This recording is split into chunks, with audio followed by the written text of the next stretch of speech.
Olá, pessoal! Neste vídeo eu vou trabalhar com vocês o exemplo 3, que basicamente vai dar continuidade aos exemplos 1 e 2 que a gente já estudou, né? Nesse caso, para esse nosso exemplo, a primeira coisa que nós vamos fazer vai ser o gráfico da função f. Como essa função f aqui é uma função de segundo grau, para nós fazermos o gráfico de uma função de segundo grau, nós precisamos encontrar os principais pontos de uma função de segundo grau. Quais são os principais pontos? Os principais pontos são o intercepto com o eixo x, o intercepto com o eixo y e o vértice. Então, começando com o intercepto do eixo y, o que nós temos? Só para a gente recordar, se eu quero um ponto que ele está sobre o meu eixo y, né? O eixo y é o eixo da vertical. Se eu quero um ponto aqui sobre esse eixo, o que eu preciso lembrar? Eu preciso lembrar que a primeira coordenada desse ponto, ela é 0.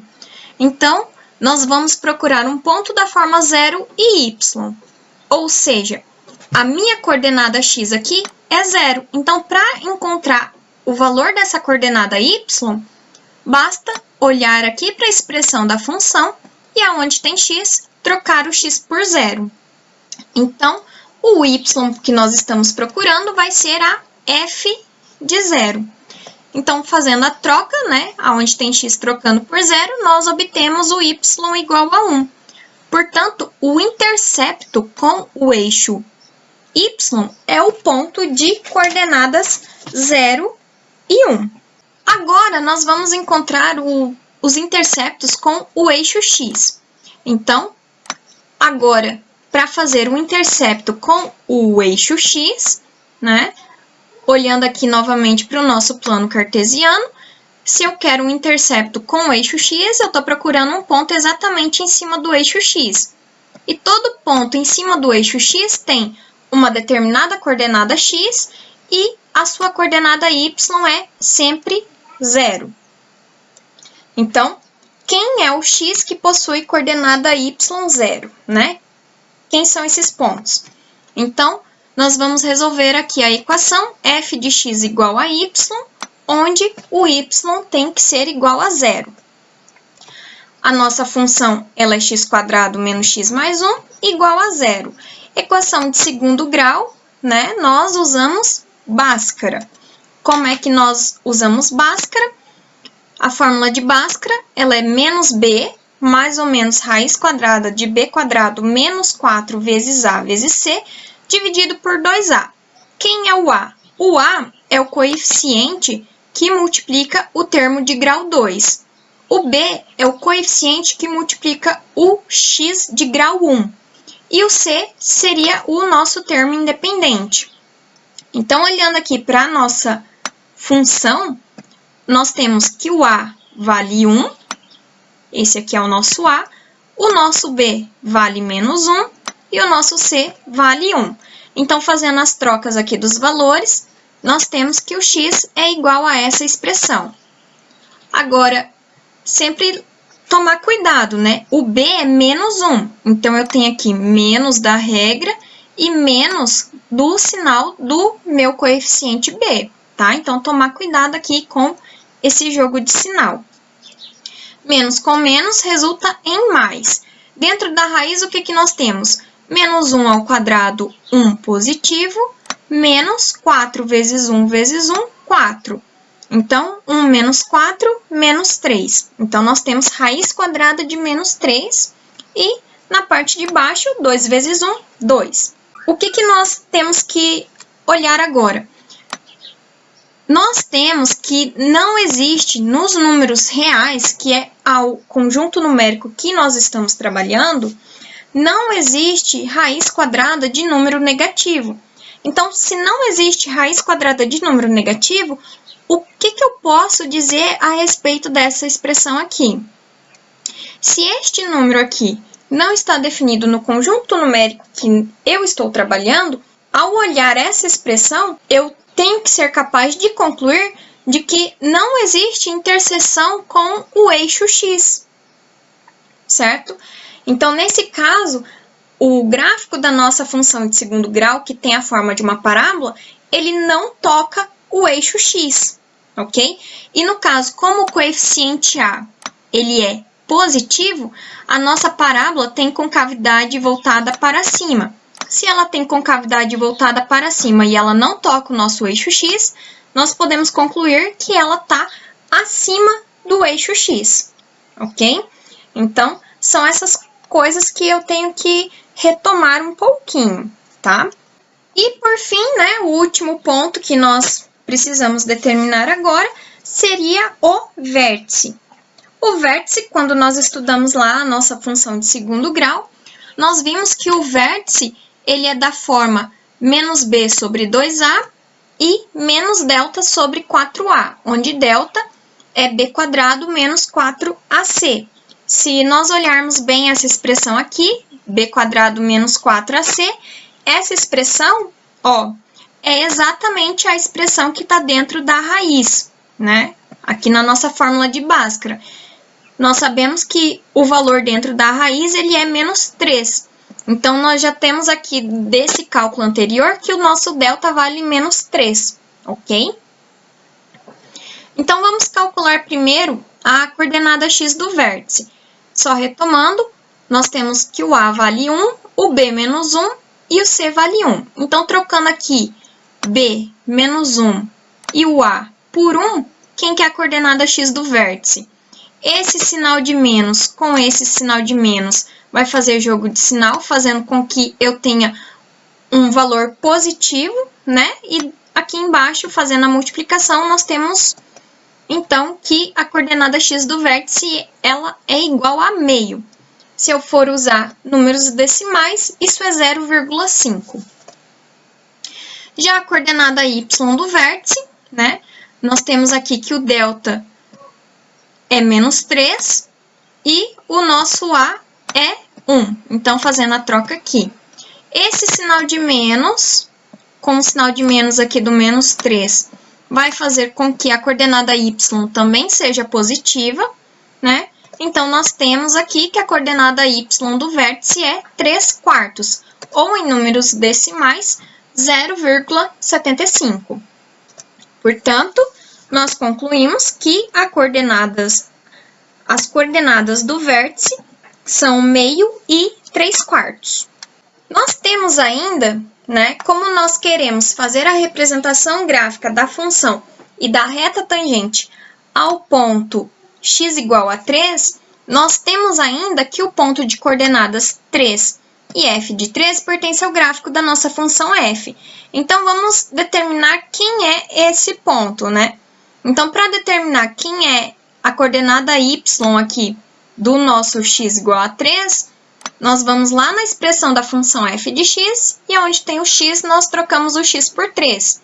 Então, a f de 3 vai ser 3² menos 3 mais 1.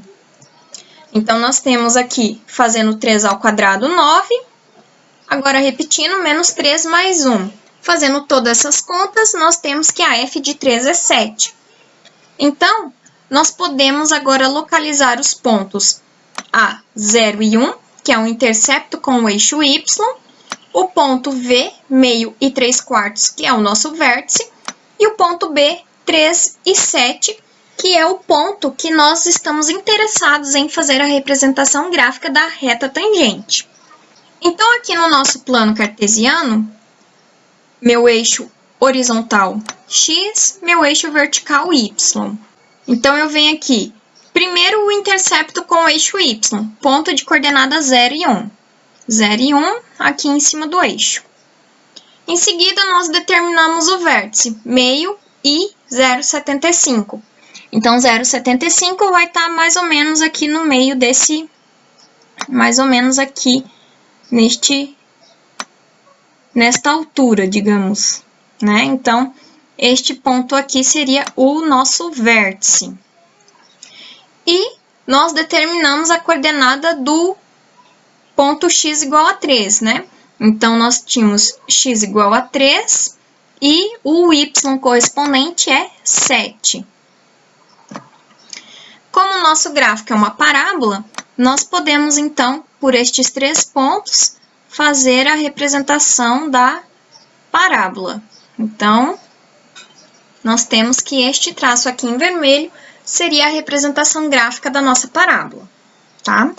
Aqui tem um gráfico feito com um software mais bonitinho para vocês poderem visualizar melhor. Então, o gráfico da função nós já temos. Agora, nós precisamos esboçar a reta tangente a este ponto B aqui. Como é que nós vamos fazer a reta tangente a esse ponto? Como nós queremos a reta tangente ao ponto x igual a 3, ou seja, ao ponto de coordenadas 3 e 7, nós precisamos lembrar que a taxa de variação instantânea no ponto x igual a 3, ela corresponde exatamente ao coeficiente angular da reta tangente neste ponto.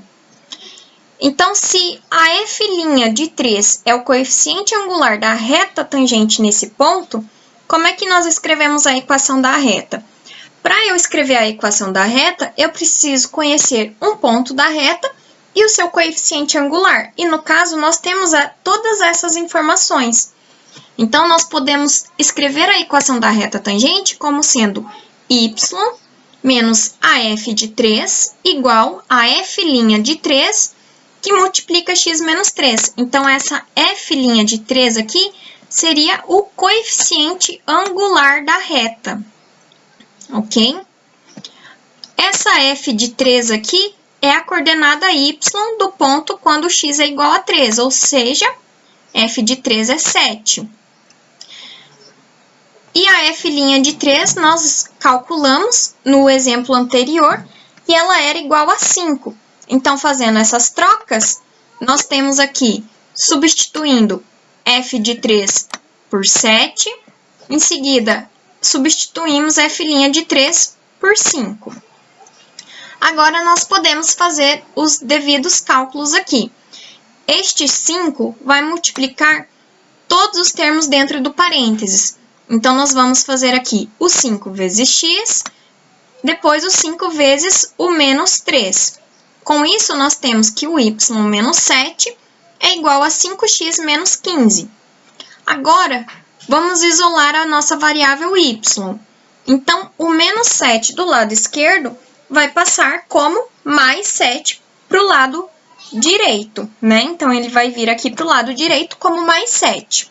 Agora, nós podemos juntar estes dois termos numéricos. Menos 15 mais 7, nós temos que esse resultado é menos 8. Então, essa expressão aqui, y igual a 5x menos 8, essa é a equação da reta tangente ao ponto de coordenadas 3 e 7. Como nós queremos fazer a representação gráfica de uma reta, nós devemos lembrar que para fazer a representação gráfica de uma reta, nós precisamos de dois pontos. Um ponto nós já conhecemos, que é esse aqui de coordenadas 3 e 7. Precisamos de mais um. Como que eu obtenho o outro ponto dessa reta? Basta atribuir um valor qualquer para x, que eu vou encontrar o seu y correspondente. Então, eu posso escolher agora qualquer x, diferente de 3, né? Porque o ponto de coordenada x igual a 3 eu já tenho. Então, eu escolhendo qualquer número para x, eu vou obter um outro ponto da reta tangente que vai me possibilitar fazer a representação gráfica dela com uma precisão melhor. Então, agora, eu posso, por exemplo, escolher o x igual a 2. Poderia fazer qualquer escolha para o x. O x mais simples que eu tenho para trocar seria o x igual a 0, tá? Mas eu estou optando aqui por x igual a 2. Então, o que eu vou fazer? Aqui na expressão da equação da reta, no lugar desse x, eu vou trocar este x por 2. Fazendo isso, eu tenho y igual a 5 vezes 2 menos 8. Portanto, o nosso y tem coordenada 2. Então, nós temos aqui o ponto de coordenadas 2 e 2 pertencente à nossa reta tangente. Então, agora eu volto lá para o gráfico, onde eu desenhei a minha função, e nesse plano cartesiano aqui agora, eu vou localizar o ponto de coordenadas x2, né? x2 e y2. Então, eu tenho que esse ponto tá bem aqui. Agora, para fazer a representação da reta tangente, basta a gente ligar esses dois pontos aqui, certo? Então, basta agora traçar uma reta que passe por estes dois pontos, pelo ponto 2 e 2 que nós determinamos e pelo ponto B, que tem a coordenada x3. Então, nós temos que essa reta em azul é a reta tangente que nós queríamos fazer a representação gráfica. Então, nesse caso de fazer a representação gráfica da nossa reta tangente, nós utilizamos a derivada da função f, né, que é essa função em vermelho aqui. Nós usamos a derivada da função f no ponto B, de coordenada x igual a 3, nós usamos o fato de que ela corresponde à inclinação da reta tangente, certo? Então, a derivada, ela corresponde ao coeficiente angular da reta tangente no ponto em que a derivada foi calculada, ok? Então, nós temos essa associação aí entre retas tangentes e derivadas. Se ficou alguma dúvida, pessoal, vocês podem entrar em contato comigo, tá bom? Até mais!